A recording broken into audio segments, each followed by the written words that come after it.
Hey everyone, and welcome to Jen's on the Reel, where we keep it real. And I'm Jen. And I'm Jen. Thank you guys for tuning in. She loves when I say that. Yeah, it's so corny, but it's so real. We're good. Yeah. So today we're going to talk about a very fun topic for us. Yeah, so the real estate industry, most of us know it's a little, it could be a little all over the place already by itself, no matter where you are. There's so many things that could happen. But Miami is an interesting place. Miami's special. Yep. So Miami, oh my God. First of all, I love Miami. Let's just get that straight. But I do work in other states, and I also work throughout Florida. And I'm in title, so I deal with many realtors. Yep. Jen's in mortgage. She deals with many realtors. We're both licensed realtors Yes. as well. And we've been in the industry a very long time. We have, and we've dealt with different people from different places of the world, not of the world necessarily, the entire all over world, but all Florida. over the United States, and definitely Florida. And I will tell you that the one common thing about real estate to everybody else, real estate in Miami, the one common thing is that we're like the wild, wild west. We are the wild, wild west. Yes, Of and real estate, of everything, I think. and for so many reasons, and we're on the East Coast, so Yeah. we just have a large amount of different types of people, which is beautiful. It's very diversified, that's It for is. sure. And but what we're finding is that Miami is becoming a place where if you don't know the language, if you don't know Spanish. Oh, yeah, by the way, Spanish is the first language here, not Yes. English. Yes, in Miami. In Miami. Not in once, Broward, Once which you is leave across. Dade County, it's a whole other world. You'd still need your passport to get into Miami. Oh, wait, not yet. No, you but don't. that should probably be coming soon. It might just cut off, and we might need a passport to get to So, Miami. yeah. But once you leave Dade County, it's completely different. I feel like you go north and west, everything changes. Yes. But Miami, we have special realtors. We do. I think there's special realtors anywhere, but damn, do we deal with a lot of Yes. interesting So, people. I'm just going to cut to the chase Go for it. and just Go for it. Go Because ham. we're like, walking on eggshells. On There's what so we're gonna many say. things I could say. Okay, so number one, just so you know, you don't have to know English to be a realtor, at least not in Miami. Because here, the first language really is Spanish. And I'm Yes. going to give you an example that happened to me this morning. I called the doctor to make a doctor's appointment. I pressed 2 for English, and a Spanish-speaking person comes out, a receptionist, making appointments. She doesn't know English. Yeah. That's one. I have my daughter-in-law. She's American from Jacksonville. Last year, she had to order the cake for her son's birthday, and she couldn't order the cake because no one in Publix at the bakery spoke English. Yeah. So these are things that if you're an American, not Hispanic, and you don't speak Spanish, these are things that you are going to deal with in Miami. But You what definitely blows are. my mind, this is where I'm going with this. What really blows my mind is that we got people that don't know English, don't read or write English, and there are people putting $50,000 deposits and signing contracts when the actual realtor has no idea what they're filling out. Because when you ask them, why did you fill that out? Oh, because that's what they told me to do. I just copy. Yeah. There's it could go both ways. You either have a realtor that doesn't know English, but is using an English contract. Mind you, we have a Spanish one. No, but the Spanish is not valid. Okay, well, see, I haven't seen the Spanish contract either, but okay, you cannot go to another country and use a contract in your language. So you cannot go to Colombia right now and be like, hey, I need to take a class in English, or you need to give me this contract in English, because they're not going to do that. Yeah, no. Everything's in Spanish. You don't go to Brazil and ask for a contract in Spanish or in English, because they're not going to have it. You're going to have to do it in Portuguese, and they're going to have to translate it to you. Granted, the good thing we have nowadays, though, is we have things like Google Translate and ChatGPT that you can actually put stuff in there and have it translated But for even you. then, I mean, I think that's one of the biggest problems. Remember in our previous episode, we had discussed how they're going to remove the, FREC, or there's a potential of removing FREC, which I remember. regulates, Yes. regulates the real estate industry and everything that we do. And to think how easy it is to obtain a license here without really knowing the language, the terminology, and everything else. And people are purchasing here without an attorney because we're not an attorney We're not an state. attorney state, no. And they don't understand. They can't read the contract. One, they hire a realtor that may or may not understand it or does, but you're putting yourself in a predicament in one way or another. You know what I mean? Right, because what happens if something happens, you have to get out of the contract. What if you mark the wrong little box because they told you to mark the box? And I'm a very strong believer. You can tell me to do whatever you want, but I'm going to ask why I have to do that. I'm not the type. I'm a person that I ask. You need to know. Oh, mark this box. Why? Yeah. Yeah, you need to know. And what are the repercussions? No, not only that, I do know how to read English and I comprehend it. So a lot of the times people are like, oh my God, you're so smart. I'm like, no, I just read. Yeah. Like, I just know how to read. Well, and I'll tell you, it's hard enough for somebody who does read English because these are contracts. Imagine somebody who doesn't understand the language at all. What happens? Okay, so I'm bilingual. I know English and Spanish. I was born in the United States in Miami. So yes, my house, they spoke to me in Spanish, but my mom came here when she was a kid. She graduated high school in Jersey or New York or whatever. So she was here for a long time. My mom speaks perfect English. Yeah. So a lot of times I remember she would talk to me in Spanish. I would reply in English. I didn't know how well I spoke or how well I read or write until I had to do it many years ago. But even now I get emails in Spanish that I have to stick into a translator because I don't understand what they're asking me. Plus, it's not just one kind of Spanish here. You have all kinds of Spanish. Countries, and multiple dialects. Right. And like for instance, Cuban Spanish might not be the same as Venezuelan Spanish. And words might differ a little bit. So I have to always sometimes put into Google Translate. And then it's very hard for me to answer in Spanish and explain certain terminologies and title in Spanish. So thanks to ChatGPT, I use him all the time to be able to. ChatGPT understands the Yes, dialect. he understands. So he'll kind of break it down for me. But I had to do it this morning. Yeah. I know you guys are having a lot of fun, but we have to mention our sponsors. Our sponsors for this show are the Curse Team and New World Title. And we deliver results on everything real estate. But I feel that that's an issue somewhat. And if they remove FREC, I think it's just going to get worse. I think so too. You know, I do think that it's great that people have the opportunity to come into this country and be able to do something like this. This is an amazing career if you're able to pursue it the right way, you know, but with such power, right? You have the ability to sell real estate, property, land, you know, something that an asset that is worth a lot of money. That's a lot of power. That's a lot of ability. And a lot of responsibility. A lot of responsibility. And with that responsibility also comes a lot of liability. So both the realtor and the consumer themselves put themselves in a very bad predicament when there's a lack of understanding of what is going on. Well, actually, not the actual realtor. It's the actual broker, because the broker is liable for all the associates under his broker license. And that's another thing. Like, you can be a broker. You can literally have a real estate license, not sell not one piece of property. And not even know what's happening in the transaction. And go get your broker's license and then open up an office. No questions asked.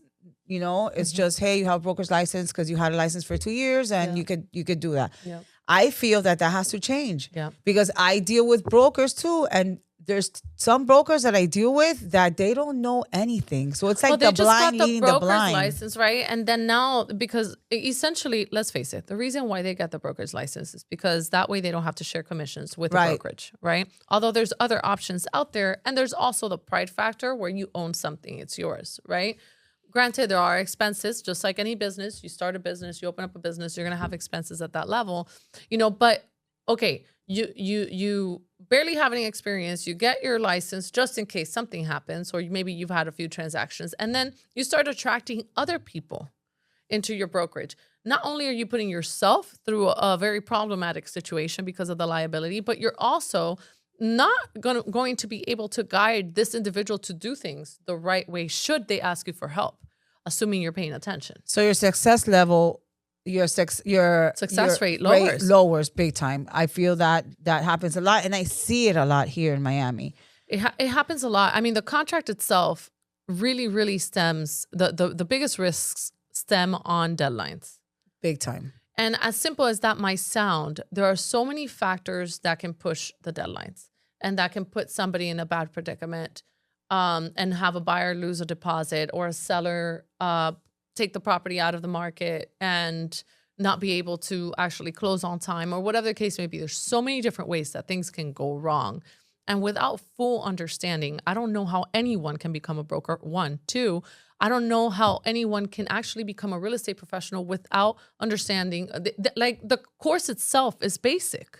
No, and this is what really makes me laugh sometimes, because I have conversations with realtors, and then a lot of these realtors don't want to give up a certain percentage of their commission. They think they deserve 100%, even though they have no idea what they're doing. And I hear them venting about their broker, and it's so funny because I always think of what David says: brokers are broke. Yeah, you know, because the biggest word in broker is broke. So, and I tell people, getting a broker's license is easy. Now, running a successful brokerage, that's very hard. And I can tell you, not many people do it. We got some great brokers and some great realtors out there, but not everybody can be successful. And I measure their success level and how successful their realtors are. Yeah. Right. So you have all these realtors that they want to. Yeah, they want 100%. They don't want to, and they don't know anything. And I'm like, okay, but you get what you pay for. Yeah. A doctor or a lawyer goes to school for I don't know how many years. 12 years. And then they still, after they get out, they have internships. Well, that's within those 12 years. But Right, yeah, so so in they my- do the 8 years and they have to do the Right. residencies So and everything else. So my theory is, okay, you go to get your license. I was gonna say driver's license. You go get your real estate license. It's a course. You take it in a week. You pay the $500, $600, $700, whatever it is. You get your license. Now you got to put that with a brokerage, right? Yeah. Now, which brokerage are you going to put it with? A lot of these people come out here. They're like, oh, I want 100%. And people are super greedy. But I'm like, no, you got to pay your dues. Get a mentor. I'll pay 20% if I know that I'm going to learn from a good broker, a good team, or a good team leader, and I'm going to grow. And then eventually in a year, 2 years, once I've learned everything, I'll move on. But nobody wants to pay their dues. Yes, and you're right. You know, when I first started in real estate, I do remember it being a nerve-wracking situation. Mind you, at this point, I've gone through 9 real estate transactions, only one purchase because I only purchased a home, but these 9 real estate transactions as a rental on my own in different states for my personal life, right? That's what encouraged me to get into the industry. At that point, I thought I had knowledge, but I didn't. Then I started the industry, and I remember I got really upset at that point. My husband now, we weren't together. He was a coach in the brokerage, and he had a team. And I asked him, I go, why wouldn't you ask me to be part of your team? And he said, well, because I have a split. And when he told me the split, I was like, no, I don't want to be part of your team. And that's why he didn't ask you. Yeah, exactly. So, and that was me being prideful and not gaining the knowledge. I will tell you that the moment, fast forward almost a year later, I eventually approached him because I was not 100% successful on my own. It is not an easy task to become a successful realtor. He had already gone through it. He was teaching people to go through it. I joined the team, and then from there was when my career actually excelled, through knowledge, through other people's knowledge, through process, through the ability to speak to more people, to learning what it takes to be there. And a lot of people don't want to pay their dues. They don't want to do what it takes. Oh, hold on. And they don't want to educate themselves because, come on, at least here in Miami, the board, they have so many classes that you can take. Brokerages. Yes. Brokerages. I work with a lot of brokerages, and those people give trainings once a week, different subjects. I mean, they have schools. They have a school, and they tell me, you can take a horse to water, but you can't make them drink. I'll tell you, my biggest pet peeve is that because we have a team.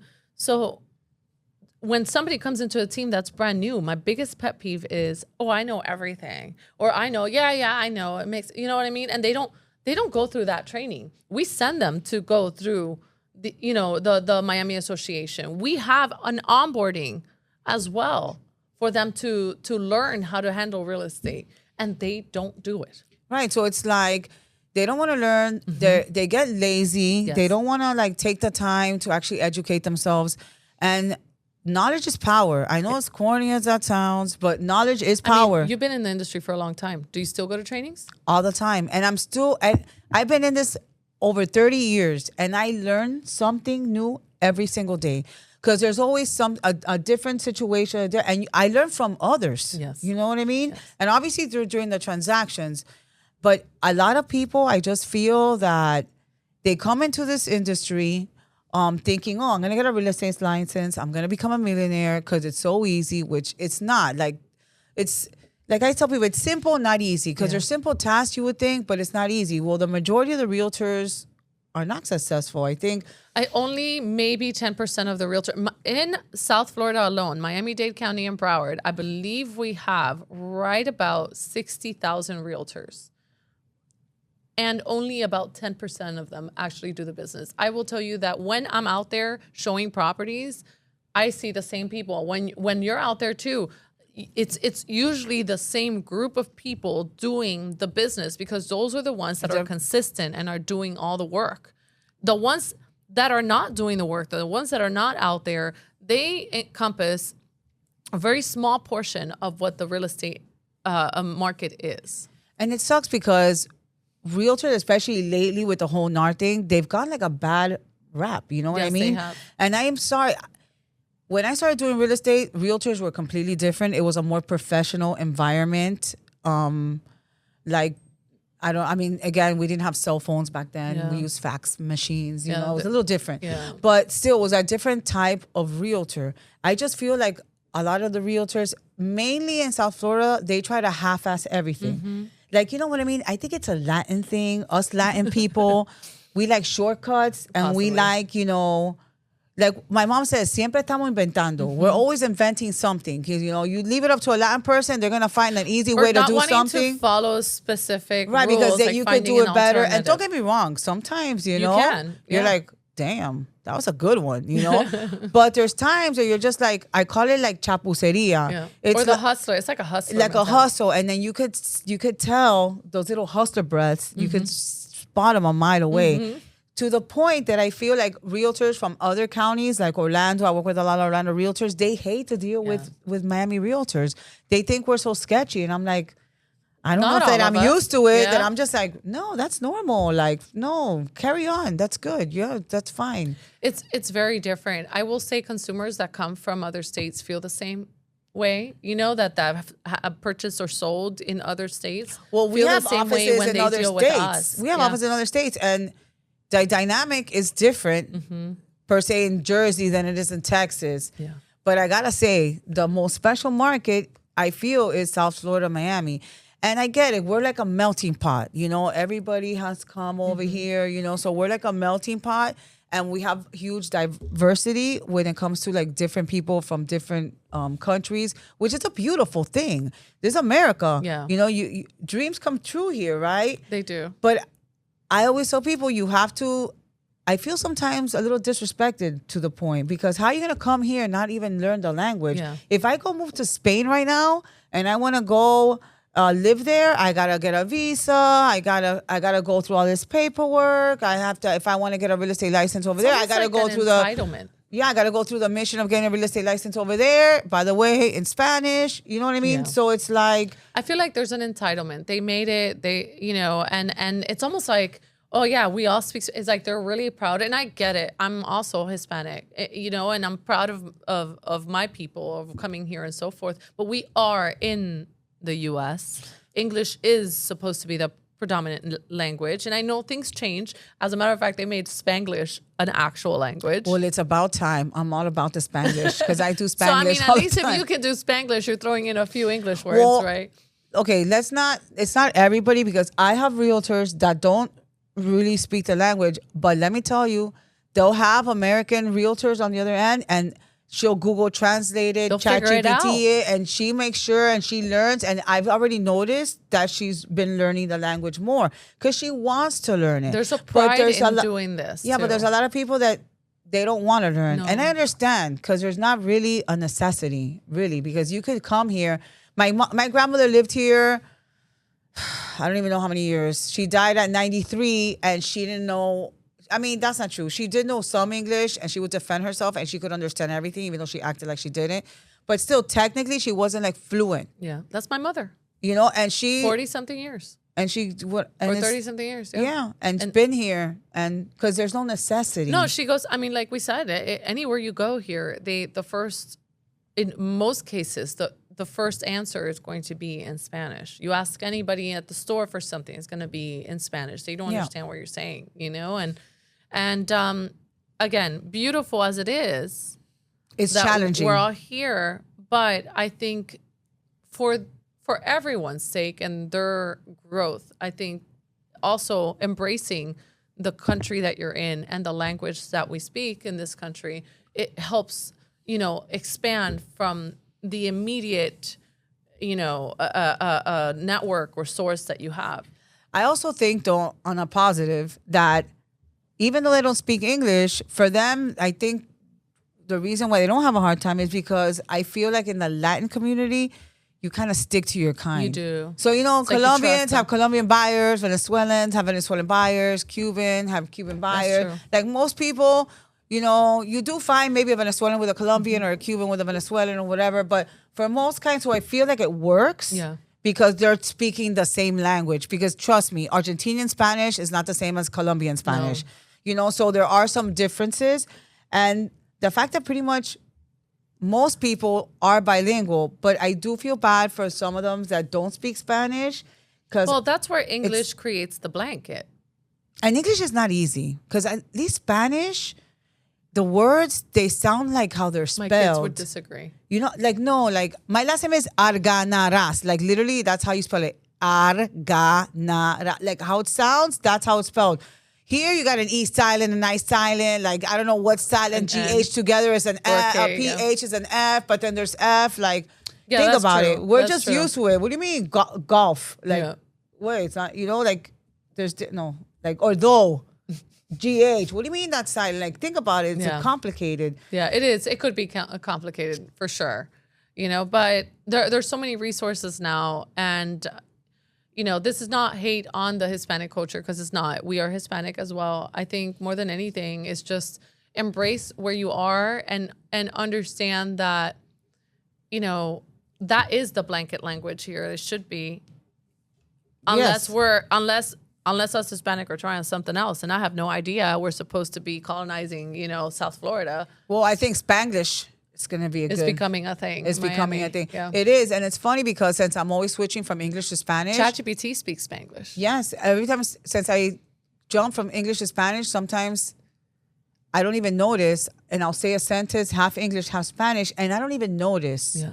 But like people natural. understand, so it works. Yeah.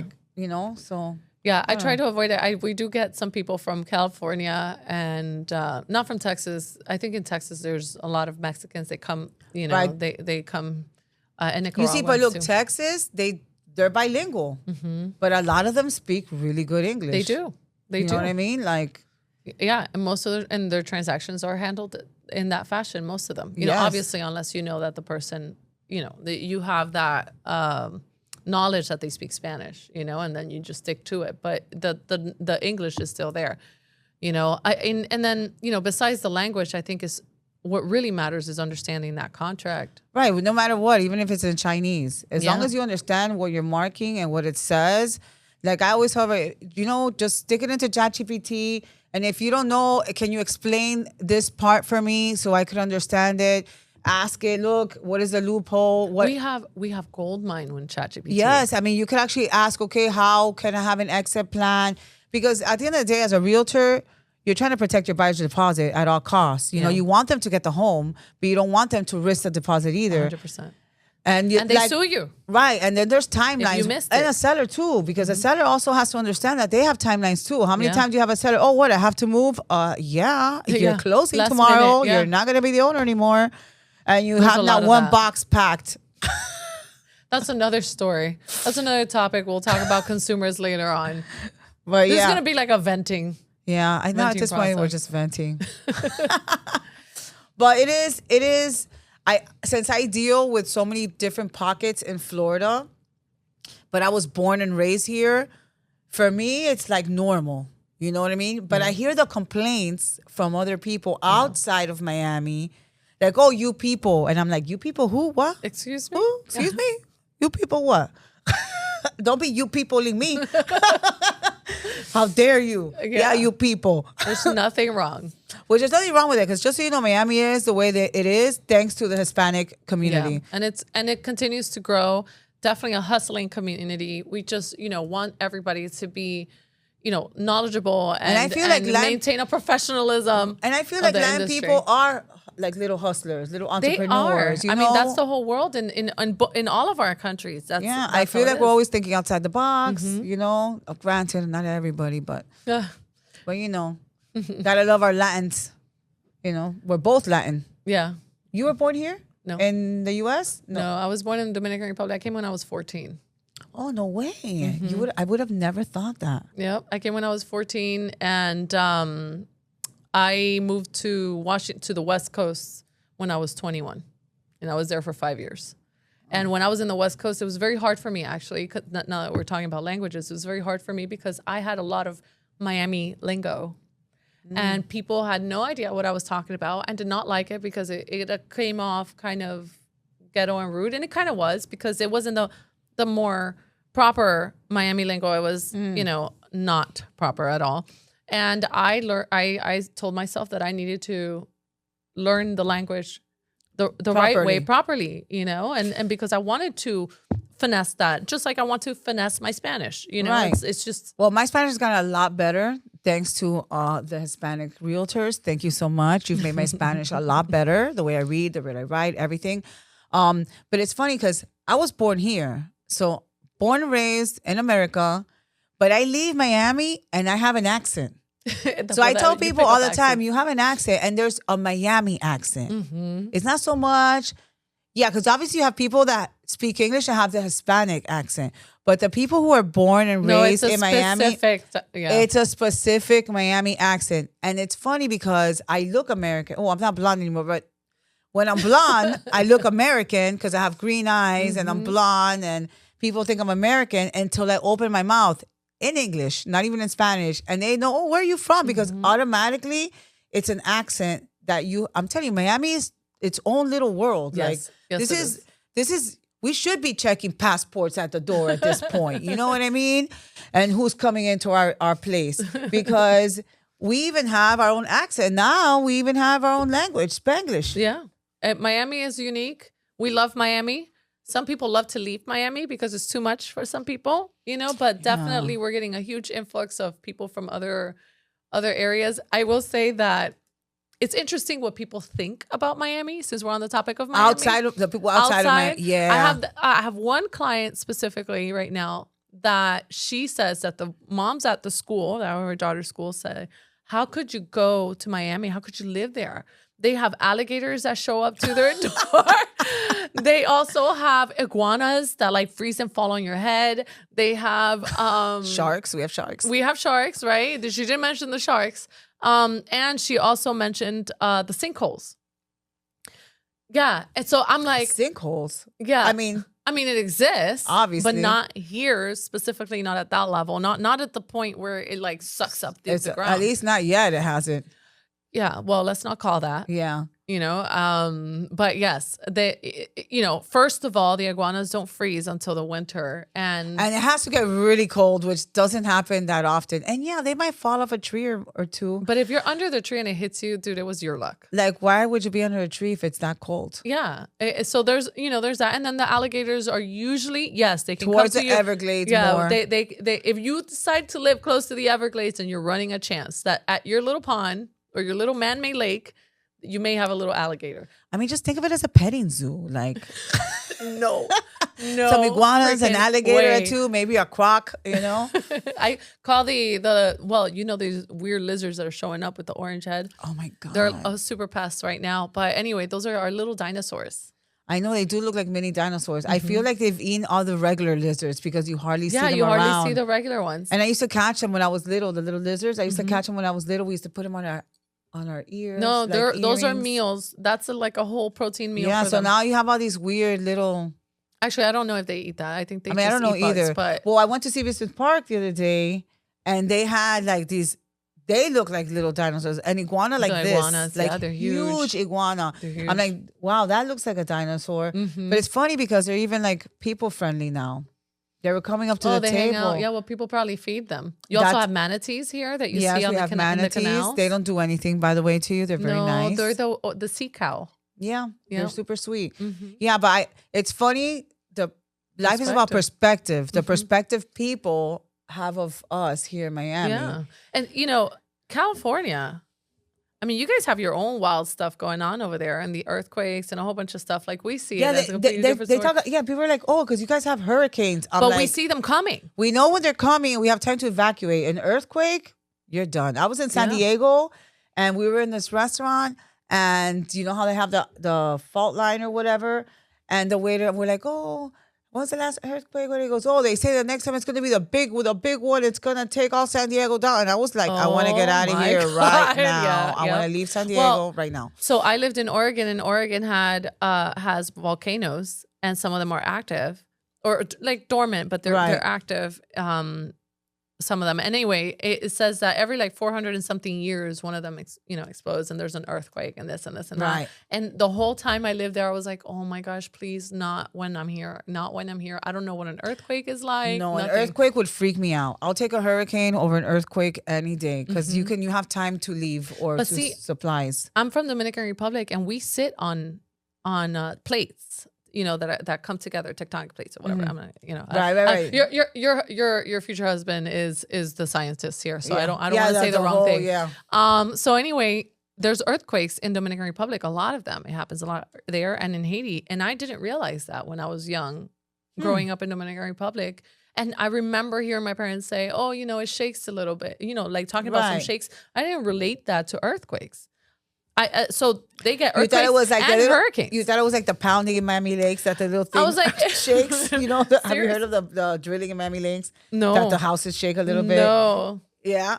It's true? No, I had no idea. Now earthquakes are just pounding. They've been fighting that for years. I don't even know. No. Yeah, well, maybe they'll get a sinkhole because of all the coral.